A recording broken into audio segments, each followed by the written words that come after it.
It was good to have the 96, 97, 98 Big East championship team back in the house. It was seeing those guys out there after the first quarter and realizing how many fantastic football players that have played here at Syracuse. That was really cool.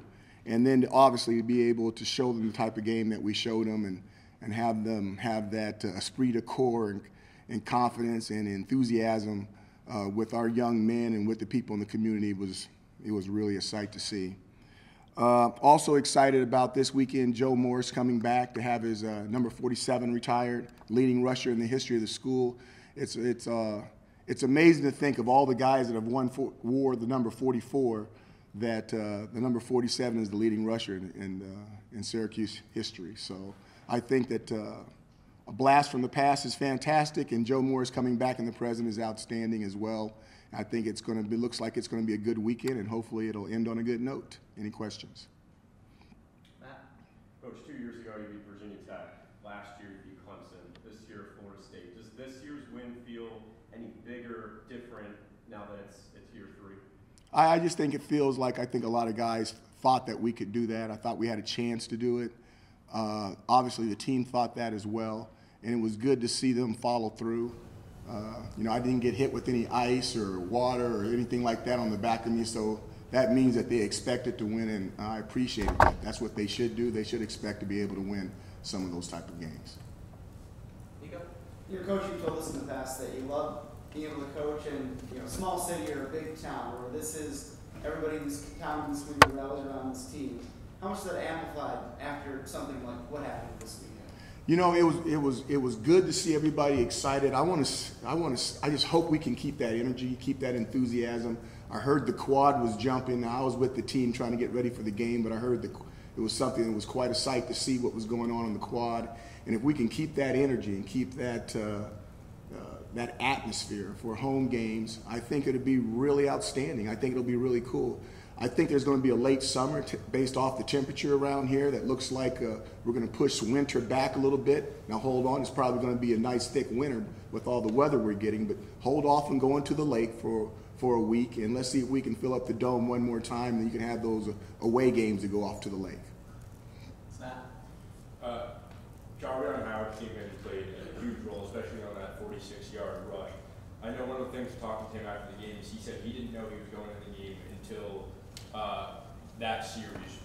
What made the decision to put him in the game, and what do you think he added to the team that day? First of all, we want to give guys an opportunity to see what they can do. It's also important for us to see if guys can game up. Doing it against a FCS opponent is one thing. Doing it against an ACC opponent is something else. He practiced well. We thought he had the makings that he could do something. We wanted to put him in a controlled situation, but those were live bullets out there. Those were 5 stars and 4 stars shooting at him. So to see him take that ball, break a tackle at the line of scrimmage, and be able to take it 45, 46 yards for his run was really a sight to see. The thing that I really love about that run is how unselfish that young man is. You got him in one of really his big first college football game. He breaks a run. He's inside the 10-yard line. He knows he's really close to scoring his first touchdown. He knows the guys are coming close, and instead of trying to reach the ball out and do something selfish for himself, he's unselfish. He gives up that part of it to protect the football, to give us an opportunity to get the ball down in there tight. And that just told me everything I need to know about him. Stephen and Josh. I have to ask you about Dungey. What update, if any, do you have on his eye, his shoulder, and the hit he took before he left? Any concerns? No concerns about the hit. His eye's fine. He was up there watching tape a little while ago with me. He's okay. And his shoulder is just an owie. Something you expect him to be able to play through against UConn? Just an owie. Football players play through owies. Just an owie. Coach Dino's kind of taking on a little bit more of a role in running backs this year and getting a few more carries. What have you kind of seen from him this year? Is he kind of, do you think he's taking a bigger step this year than he has in the past few years? He's a little bit bigger, okay? He's doing a much better job in his protections, okay? And then he's came up with some runs for us.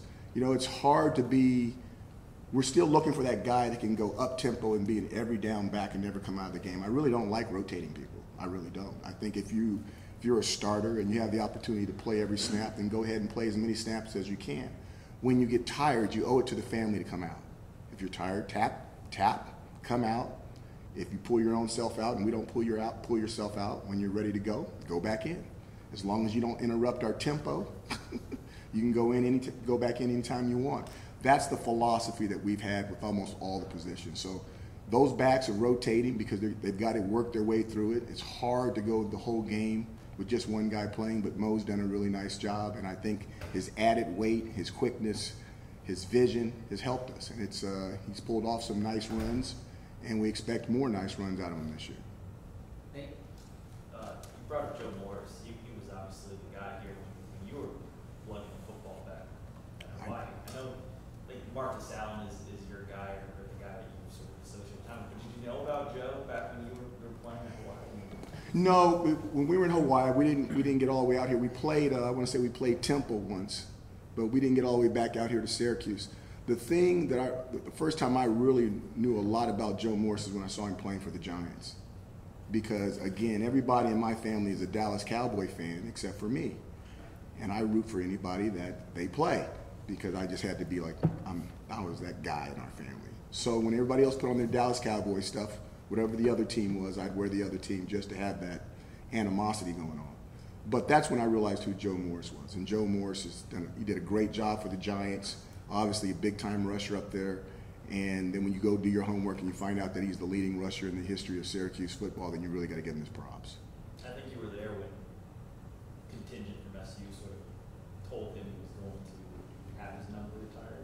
I was. You remember that day and sort of what it was like meeting him, I guess? It was an honor meeting him. You know, first of all, you don't realize how not tall he is. But he's not small. He's not a small man. He's just not a tall man.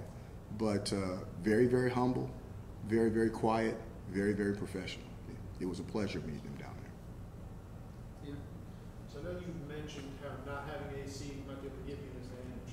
When you went back and reviewed the film, how helpful do you think that was? And is there any conversation with John Wildhack about, hey, you're going to put AC in here, we'll make sure we can turn it off from time to time? You know, what is that thing called, a thermostat? How come you can't have a thermostat in a dome? You're like, you want it 66, but it was 66. You want it 90, turn it to 90, No, I think you guys are going to get air conditioning. I think it's going to be nice and cool in there. I'll probably go in there and shed some tears, but I think we're giving up a fantastic home field advantage because I love the dome the way it is. Born in Hawaii, grew up in Southern California. I think it's perfect in there. Coach, I'd ask you about Tommy DeVito and the way he graded out when you look back at the tape and just, in terms of the player that you thought he would be coming in and where he's at, at his redshirt freshman year. He graded out the way he practiced. He had a good game. He came in, did a nice job. We didn't ask him to do anything super great. He had the one where the ball got away from him on the goal line. He needs to squeeze that. Make sure that ball doesn't come out. But for the most part, I thought he did a good job. Matt Lieberman and Nico. I know one of the things that you talked about after Wagner was that you wanted to keep the linebackers in or to get them some more reps, and they were the unit that hadn't been together the longest. What did you see with the development now after Florida State, just in the first 3 games, the way that they've played? I thought they're playing better. We're not playing a lot of them, and we've got to find a way to, if they're ready, play more. The one thing you don't want to do is play somebody before they're ready because you can scar them. But we're trying to play as many of those guys as we can because we're going to need the depth as the year continues to go along. But the guys that have been in there, that have been playing steady, have been playing better and better every week. And I think that you can tell how that solidifies the defense, okay?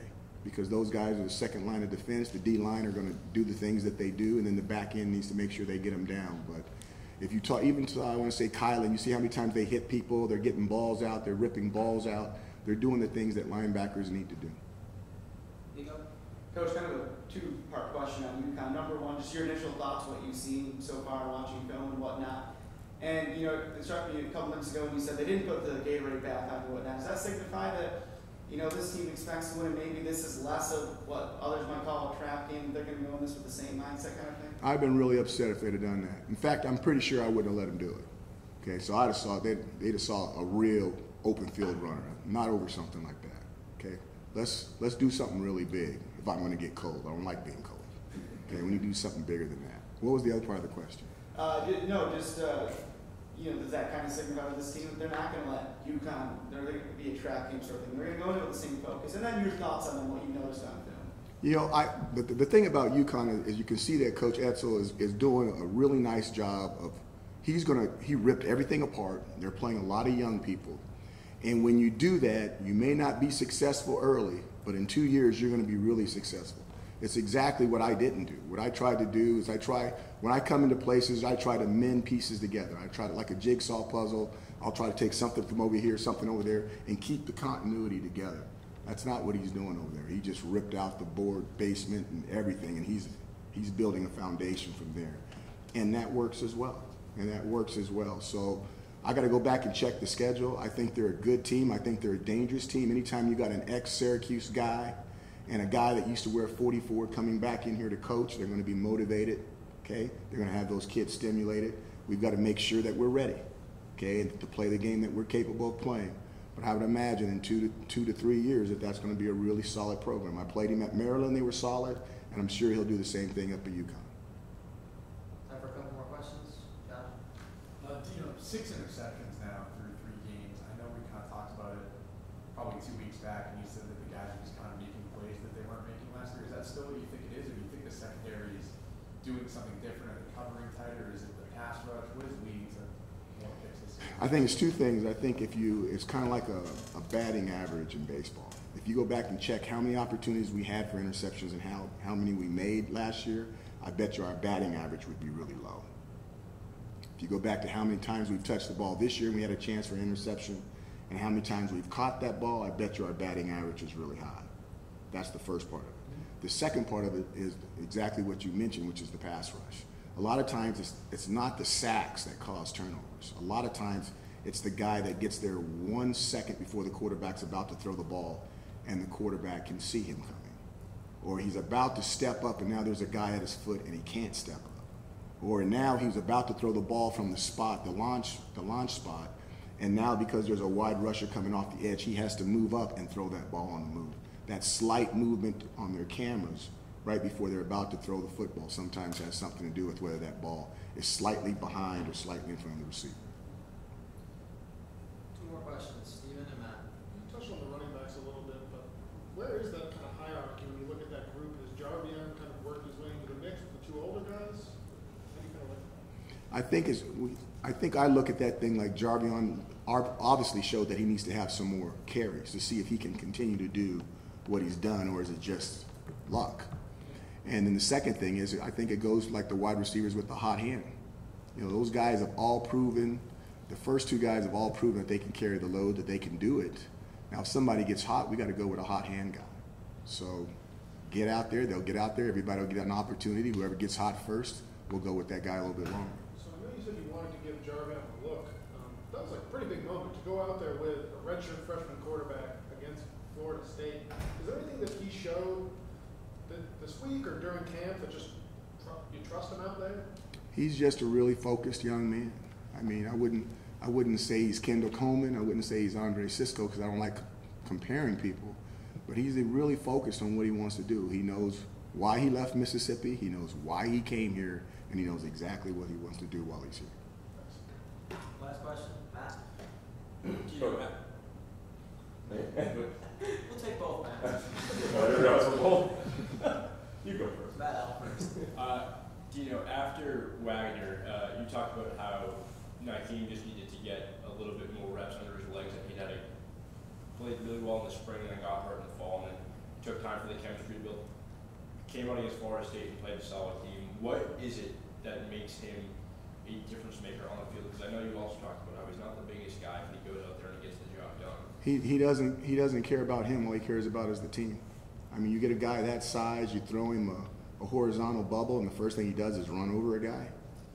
I mean, we got big guys that doesn't run over guys, and here's a little guy running over a big guy and pushing it to a bigger run. When you guys are giving that type of effort, you have to recognize that as a football coach, and not only as a football coach, but as a teammate. So I think the team appreciates that, the family appreciates that. When you have the Nakeem Johnsons and the Antoine Cordy's that going out there playing with the big dogs, I think you're going to appreciate their effort and the way they go about their work.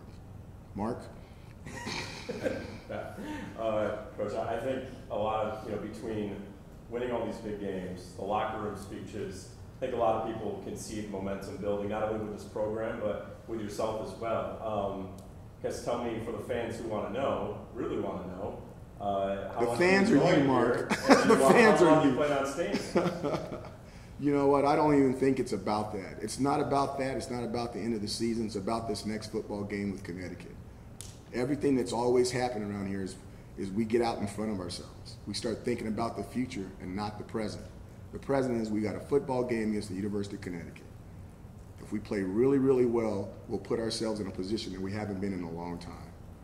That's the only thing that's on my mind right now. Okay? Thanks, Coach. Guys, thank you.